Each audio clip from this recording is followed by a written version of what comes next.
What's up, y'all? Welcome to another video here on the channel. In this video, I'm going to be breaking down my top 5 quarterbacks in the 2025 draft class. First of all, I'd like to address that I didn't expect the first video of the top 10 running backs to get as many views as it did. And I'd like to say that I made some changes to how I grade these players to make it more accurate and less opinion-based. Just kind of make it more of what I'm seeing on the screen, on what I watch, rather than how I feel about the player coming in. I'm trying my hardest to get these videos out quickly, but I have a lot of other stuff I have to work on, and it's really just a hobby I work on the side.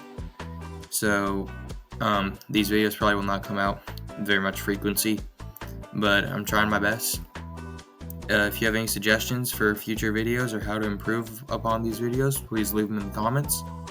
But yeah, without further ado, let's go ahead and hop in.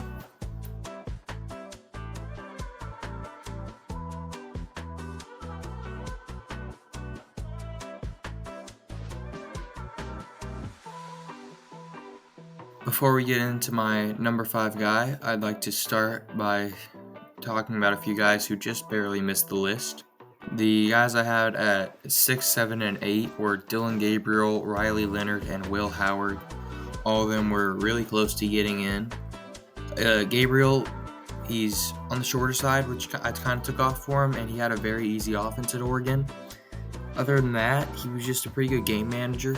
I could see him, his upside, I would say his highest comparison for me would be Tua. Something like Tua, but he's a little more of a scrambler. I don't think he'll get to that level. I think a team should still take a shot on him if you're just kind of looking for a backup, ultimately. Riley Leonard, another guy who used his legs a lot. He was very athletic. He had a very easy offense, though, at Notre Dame, and I liked a lot of what I saw from Leonard. It's just the only thing I really didn't like that was low for me on him was his pre-snap reads and his quick reads. It felt like if he was blitzed, he wouldn't really know what to do with it, and he would panic, and he would just kind of throw one up. And I didn't like that. I like a guy who can just make an adjustment at the line, realize he's going to get blitzed, throw where the blitz is coming from, a quick read. And then Will Howard, he was just really average in my opinion. He would get stuck on one guy often, which, can you blame him? He had Jeremiah Smith and Emeka Egbuka and Tate. I don't remember his first name. Cardell, maybe? But yeah, he just watched one read, and oftentimes, whenever he would throw a pick, it was because he would just watch a read, and a linebacker or a safety would just range over that way and pick him off. I think with development, he could be something, but he is the lowest upside of those 3 guys, in my opinion. And I also watched Quinn Ewers. He's not going to be on the list. I really didn't like Quinn. I had a far lower grade on him than I had for anybody else. I thought, similarly to Howard, he would get stuck on reads. His accuracy downfield wasn't very good, and unlike most of the guys in the class, he had nothing in the scrambling game. He was just a pocket passer, and I don't feel like he really proved much to me. But yeah, starting off at number 5, for me, it's going to be Jackson Dart. This past season, Dart had over 4,000 yards and almost 30 touchdowns with 6 interceptions. And he also paired that with almost 500 yards on the ground. Dart was really inconsistent. A lot of people have had him as their number 3 quarterback in the class, and he was really close for me. The guys who I had at 3, 4, and 5 were all really, really tight. It was a margin of 0.03 to get him up to number 3. But yeah, I watched the Kentucky game. I tried watching a good and bad game from each of these guys, so I watched the Kentucky game, which was probably his worst game all year, and the reason why Ole Miss didn't make the playoffs. And I also watched his Georgia game, which is the only reason Georgia had a chance at the playoffs. Dart's a really good athlete. He had the hardest offense out of any of the guys I looked at, I will say that. He scrambled a little bit. He definitely used it more like if the play really broke down, but he was able to use his legs. He was a leader. I really like that about him. He was a captain for their Ole Miss past 2 years, I believe, or maybe it might have just been this year. But his leadership is something that's very highly regarded about him. And he played hard competition. I like that. Uh, Moving on to the actual stuff about him. I didn't like his arm very much. I thought it was just pretty average. He did make good pre-snap reads. He was very inconsistent. I feel like I already said that, but sometimes he would get through reads quickly, understand if the reads were open or not, throw with anticipation. And other times he would just watch one guy, and it would really hurt the Ole Miss offense. And same thing with the accuracies. Sometimes those short, medium, and deep balls were there, exactly where they needed to be, but there's also times where he would just miss on easy throws. And it felt like he was just very streaky. I mean, there were times where he missed every single throw, and I was marking down like bad throw over and over and again. And then all of a sudden, he'd just flip a switch and he'd just throw dimes over and over again. Good pocket feel. That was the best thing I had on him. He was able to diagnose pressure. He was able to get away from pressure. I didn't like how he performed whenever he got out of the pocket, and like it didn't feel like he was able to make plays a lot, which is what I have as improvising pretty much. But yeah, I like Dart. I think that with the right coaching, he could be something. I don't like him as much as the other guys on this list, obviously. I think the arm kind of limits him. But then again, throw power is the hardest thing to watch in these guys because, I mean, I'm not getting to see these guys just throw as far or as hard as possible. Oftentimes, they're just layering balls into zones. So I tried my best with that. It might not be the best I tried, though. Okay, moving on to number 4 is Jalen Milroe. This past season for the Crimson Tide, Milroe threw for less than 3,000 yards and 16 touchdowns while also throwing 11 interceptions. He also had over 700 yards on the ground, which is good, and he had 20 touchdowns there. So those are pretty reassuring for him. Another guy, a lot of people have him as their number 3. Most people either have him or Dart there. I put Milroe at 4 here. I mean, obviously, his biggest weapon is scrambling. He was by far the best running quarterback in this class. There's really no one close to him, maybe Riley Leonard, but for the most part, it was just Milroe. It's just that he was really, really inaccurate in the short game. Like, for whatever reason, whenever he would throw it deep, he would have incredible accuracy. He kind of reminds me of Jaden Daniels last year. Not a lot. Like, I mean, I'd say like diet Jaden Daniels, but like Daniels struggled over the middle of the field, but he could hit deep throws incredibly well. Reminds me of that. He has a good arm on him. I put an 88 grade for that, which is just a pretty solid, good arm. Getting through reads, quick reads. I mean, he was just mostly running read options a lot. And then whenever he'd pass, I feel like he did fine. Processing, though, it felt like he would get hung up. You know, I felt like he was able to diagnose when a blitz was coming, but like whenever they would just drop back, he would watch one guy. Which, I mean, and it was often Ryan Williams, because why wouldn't you want to watch Ryan Williams? That guy's incredible. But at the NFL level, that's not going to work. And then short accuracy, like I mentioned earlier, it was bad. Like, it was the worst I had on anybody in this class. I think it's going to be something he has to improve if he's going to reach his ceiling at the next level, which I think out of all the guys in this class, I would say Milroe has the highest ceiling just because of his scrambling ability. So, yeah, maybe him or Cam Ward. Middle and deep accuracy, like I said, they're pretty good. It's just the short that was so drastically different than the rest. Pocket feel was bad. You know, for a guy who can scramble really well, he didn't really feel like he knew when to step up and go.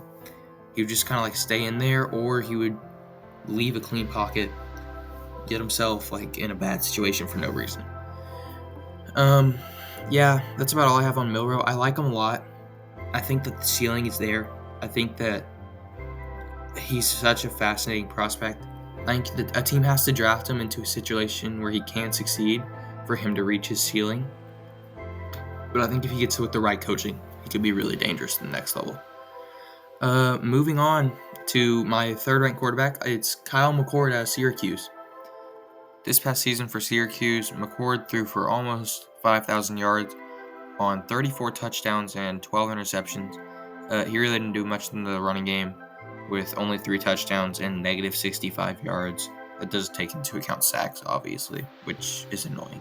McCord is the most unique quarterback in this class to me because him and Quinn Ewers were the only guys who just were pocket passers. They didn't really have much scrambling ability. But unlike Quinn, McCord excelled in that role. He had the best arm out of anybody I saw. He threw with a nice zip, and whenever he did unload, he could really get the ball downfield. He was really good with pre-snap reads. He'd realize when blitzes were coming through him, and he'd get the ball out early. He could get through a lot of reads quickly. Now, sometimes he'd get through them too quickly to where he would miss a guy being wide open, which I think once he gets to the next level, he'll get coached up on that, and as long as that improves, he'll be fine there. Really nice accuracy on the short and intermediate game. It did feel like once he threw the ball downfield, he would often underthrow guys, and his receivers make plays, but he did need to. I feel like he needs to just kind of trust it a little more and just throw it a little overthrow him if anything. Because if you underthrow it, you kind of leave. It puts your receiver in a bad spot because he's having to come back to the ball. It makes it easier for the cornerback, I'd say. Improvising, I mean, he's pretty much of a statue in the pocket, but he was able to make plays whenever the pressure would get to him, which was impressive to me.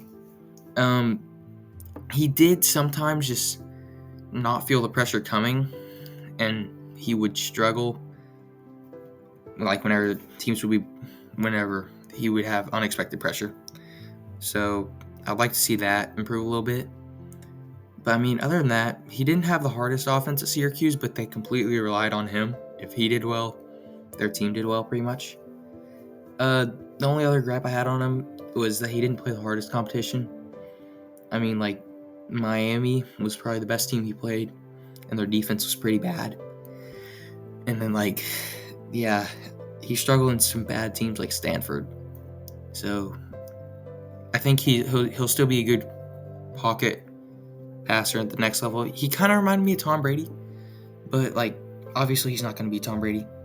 He's just not. Tom Brady's an impossible bar to reach. But yeah, I mean, good quarterback, probably like a Kirk Cousins type player, I'd say. And then now moving on to my number 2 guy, I have Shedeur Sanders from Colorado. This past season with the Buffs, Shedeur threw for over 4,000 yards and 37 touchdowns, while only throwing 10 interceptions. He did also have negative 50 rushing yards, mostly because he was getting sacked a lot. But he only had 4 touchdowns to go along with that, so yeah. It's really interesting to me that I would say the gap between Cam Ward and Shedeur Sanders is as large as the gap between Kyle McCord and Shedeur. I feel like there's a clear difference between Shedeur and Cam Ward. And ultimately, I just feel like the ceiling is so low with Shedeur Sanders. I mean, the throw power is horrendous. It was the worst in the class. He didn't have much zip on the ball at all. He couldn't really get zip. There was an occasional time, in the Utah game, he did have nice power when he would get into tight gaps quickly. But it felt like he couldn't really uncork one or just fire one in there.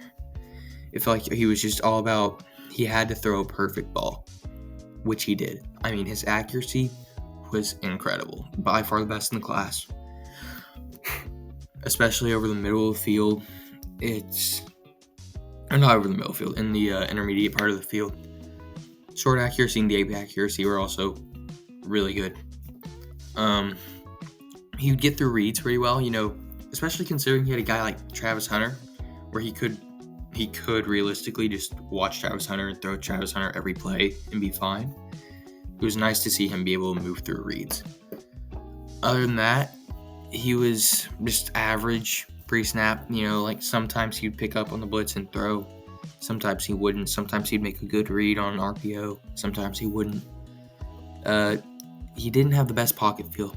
That was my main thing on him. Throw power and pocket feel. There were a lot of times where he would just scramble out of a clean pocket. I mean, he was able to make it work. That improvising grade shows that. But still, at the next level, it's going to be a lot harder to make those type of plays work. So you guys just be able to trust your O-line. And then, I mean, it's hard to trust the Colorado O-line. It was bad. But even whenever they would do well, he would still scramble out. Which, I mean, there was also plays where he would just get rocked, trusting them, and just, I don't know. I feel like he just needs to improve at that.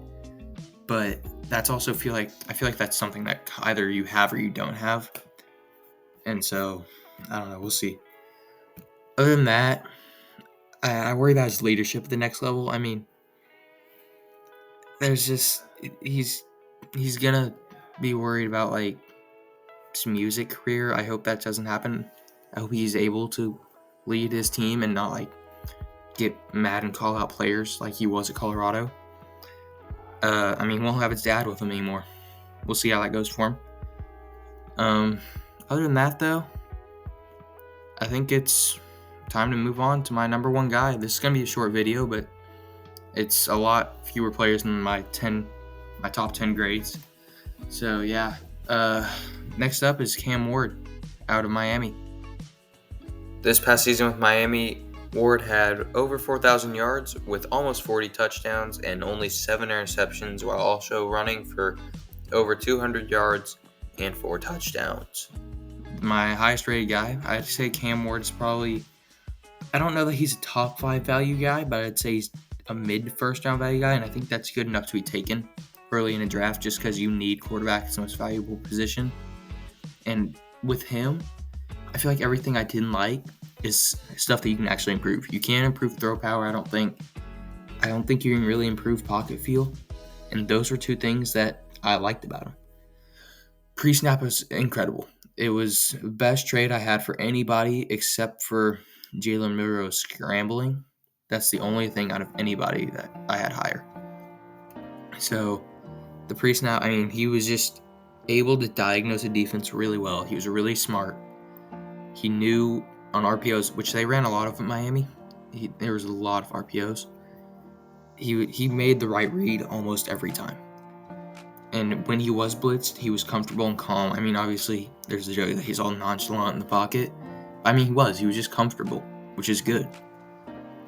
He got through reads fine. I mean, at above average level, he didn't really get hung up on anybody. It felt like sometimes he would get through the reads too quickly and miss guys, but other than that, he was pretty fine there. The accuracy is where I worry. He had a bad deep ball. Like, I watched the Florida State game, and he got, 3 plays where he threw the ball over 20 yards, and each time it was a really bad throw where he got bailed out by his receivers. But I don't think that it's that bad. I did watch that game, which was his worst game by far all year. And then the Duke game, he was fine. And he didn't really throw the ball deep. It's hard to grade deep accuracy and throw power whenever guys are not throwing the ball very deep in these RPO systems. But over the middle of the field also, he'd miss windows. Short, I mean, sometimes he'd hit a guy, but he wouldn't hit him in stride. He'd make him hesitate a little bit. I'd say accuracy is the one thing that if he works on it, he'll get to another level. But if he doesn't, he'll kind of stay at an average quarterback level. I don't know. Pocket feel really good. He was stepping up to avoid pressure. He'd realize whenever there's an open lane in front of him to go scramble. Really nice there. Improvising was pretty good as well. You'd find Xavier Restrepo pretty much every time he'd need to improvise. But, I mean, it worked for him. Other than that, he did fumble quite a bit. That's the one issue. This past year with Miami, he didn't really fumble all that much. But prior to this year, it was a really bad issue. I think that, it's just, again, that calmness in the pocket sometimes can hurt you. Because, if you don't feel the pressure coming, you will fumble the ball. But, I think he can work on that. I think most of Cam Ward's issues for me are things that he can work on. So, ultimately, I think he'll be fine at the next level. I don't think he's as good of a prospect as the guys like Jaden Daniels and Caleb Williams were last year, or Drake May even.